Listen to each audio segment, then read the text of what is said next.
Hi, we're the only people who didn't take tonight off. I'm Greg Gutfeld with Kimberly Guilfoyle, Richard Fowler, Jesse Waters, and Lisa Booth, the Five.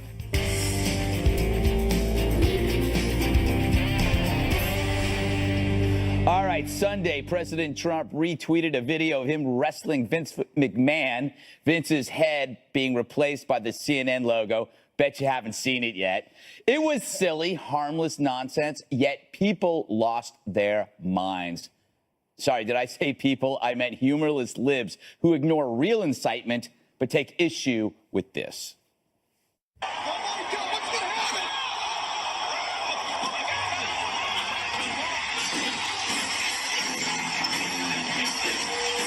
Oh, I'm getting the vapors. CNN actually issued a statement about this video saying it incites violence, as if it were a Shakespearean adaptation where the president's being murdered.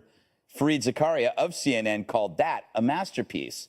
Even sadder, CNN's hairless hall monitor, Brian Stelter, asks if Trump violated Twitter's hateful conduct policy in order to get him thrown off. The turgid tattletale said this.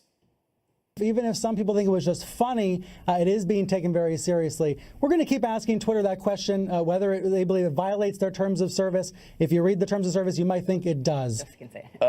He's like the student who reminds the teacher that she forgot to assign homework, or the dorm RA who calls security because you're having too much fun and he wasn't invited. Lighten up, Francis. But the worst part in this is how CNN got taken in again. Don't they know that pro wrestling is fake? It's not a real fight. Trump and Vince were play fighting. What is it with CNN? Can't they tell real from unreal? The fight's as phony as the Russian collusion story. They fell for that one. And so they try to get Trump banned from a tool of free expression, one that enhances his transparency. I guess CNN can't stand the competition. Meanwhile, you know what I did when I first saw the tweet? I laughed. I showed it to my brother-in-law, who laughed. He showed it to his wife. She laughed. Then we had breakfast, because that's what normal people do. While the media pretends it's the end of the world knows better. So true. I love, Kimberly, that CNN, once again, doesn't realize that this is fake, that this really didn't happen. Yeah. Yeah. News flash.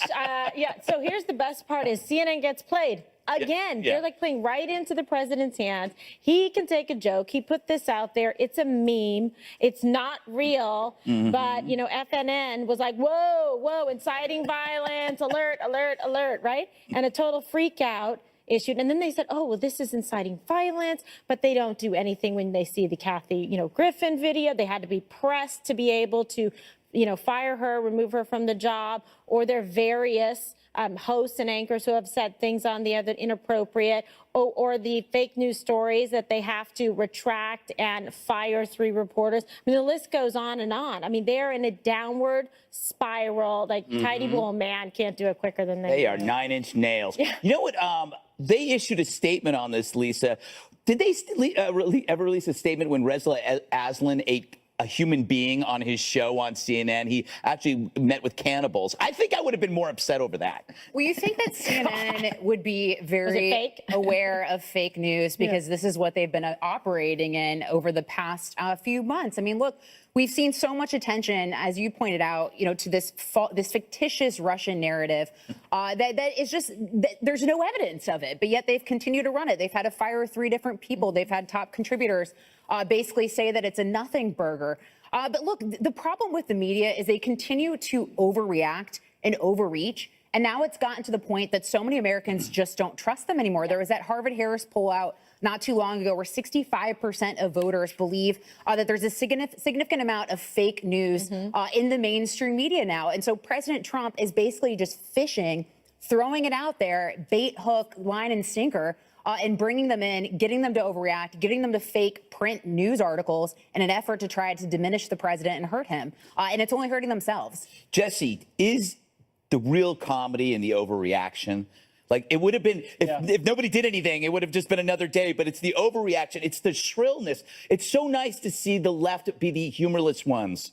I mean, it's a complete role reversal. Yeah, they can't take a joke because this time they're the butt of the jokes. Yeah. They're used to being in on the joke when President Obama was around, and they're just not used to getting made fun of, and they can't understand the rest of the country's laughing at them. Trump has this innate gift. He makes his enemies seem deranged. Yeah. He made Rosie O'Donnell turn into a laughingstock.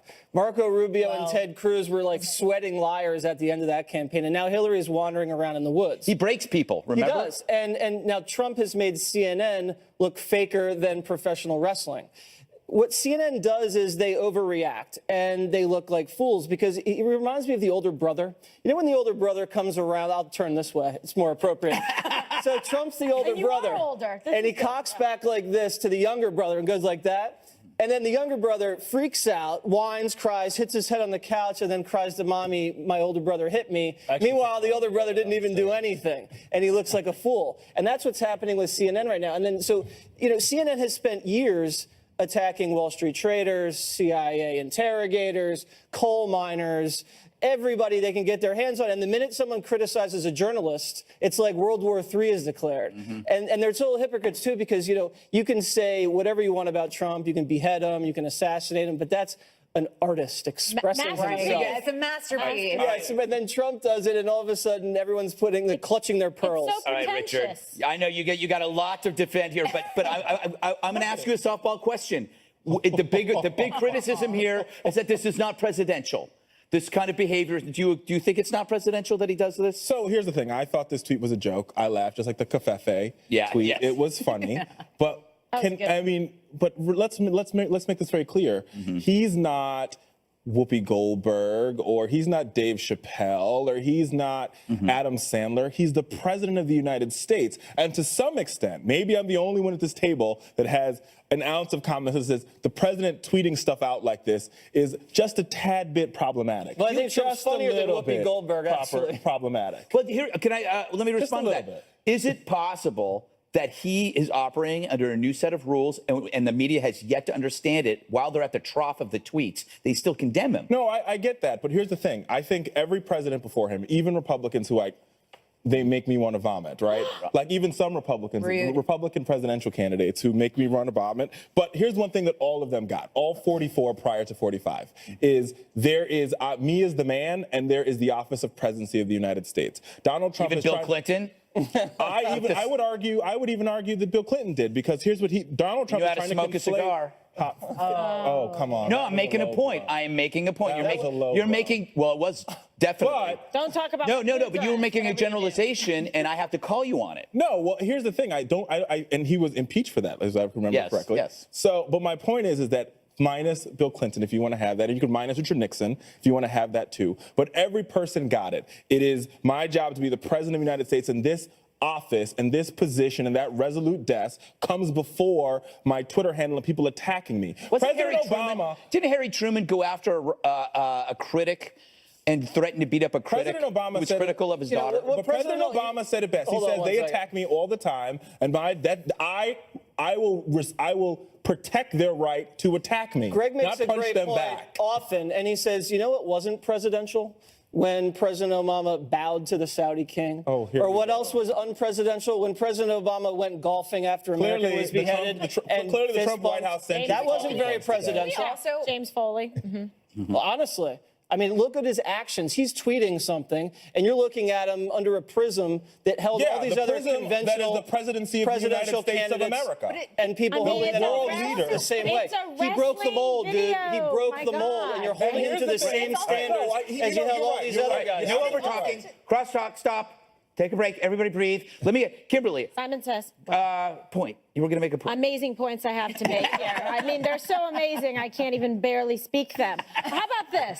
How about the crybabies, the little snowflakes that want Twitter to suspend President Trump Silencing him. account? They want to Silencing. silence the president, and they complain that he doesn't talk to the press enough. You haven't, but then he's talking directly to everyone and making it equal opportunity here. But now they want the Twitter Twitter, oh, no, that's got to be suspended. Oh, also for Christmas, we'd like the 25th Amendment, and we want, to go ahead and impeach the president because he tweets too much, because he's too transparent, because he tells you what's on his mind, because you don't have to sit there and figure it out like an international mystery. He'll tell you to your face. Here's my point. Go ahead, Lisa. Well, I was going to say, I also think Americans get the hypocrisy here, right? They get the joke in the sense you've got CNN, who has long criticized the president and his supporters. He's inciting violence. Remember throughout the campaign, the general election, as President Trump is inciting violence.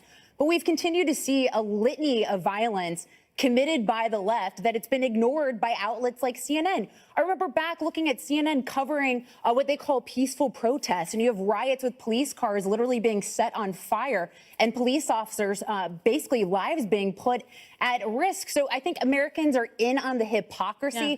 They get the joke. And this is how CNN and these outlets have discredited themselves by allowing themselves to be baited in to the president's I think you're conflating two different. I think you're conflating two different things. And I think if you listen to Republicans like Senator Ben Sasse and Senator Lisa Murkowski and Senator Rob Portman, and I can go on the litany of members of Congress and senators who have said this is problematic. And here's what makes this very interesting: is that these are the senators that Donald Trump needs to get his agenda through, which is now stalled and has been stalled for the past 2 They're years. also typical politicians. The country's been listening to typical politicians they're the like ones that for holding years, up his and now agenda. we're $20 trillion in debt, and you can't win a war Well, anymore. Murkowski should just probably switch parties. Exactly.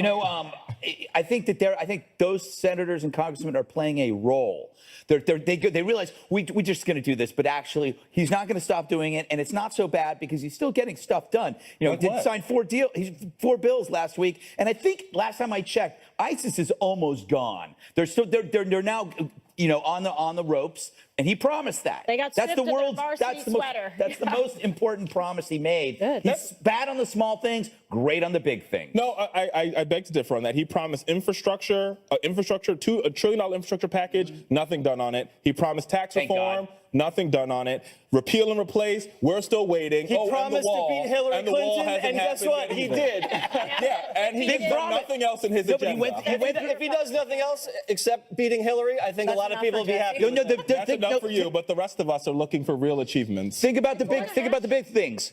He won Supreme Court Justice ISIS. The little things of tweeting. I can take the tweeting. Regulation The United States Supreme Court agreed with the president and his executive authority that he had the constitutional right to be able to put the trial event to make America safe and national security. That took 7 months. He's doing all this. The immigration numbers are far better than they've ever been in terms of people trying to come over into this country. Yep. Oh, I'm sorry. He's eradicating MS-13. The job numbers are way better. The 401k employment numbers are better, but nobody wants to talk about this. And also manufacturing on the rise in America. No longer are we just importing, but we're actually making goods here and making a buck or two. All right, we gotta go. The Trump talking points are out today, man. No. You don't have to have talking points. Those are results. Okay, we got to.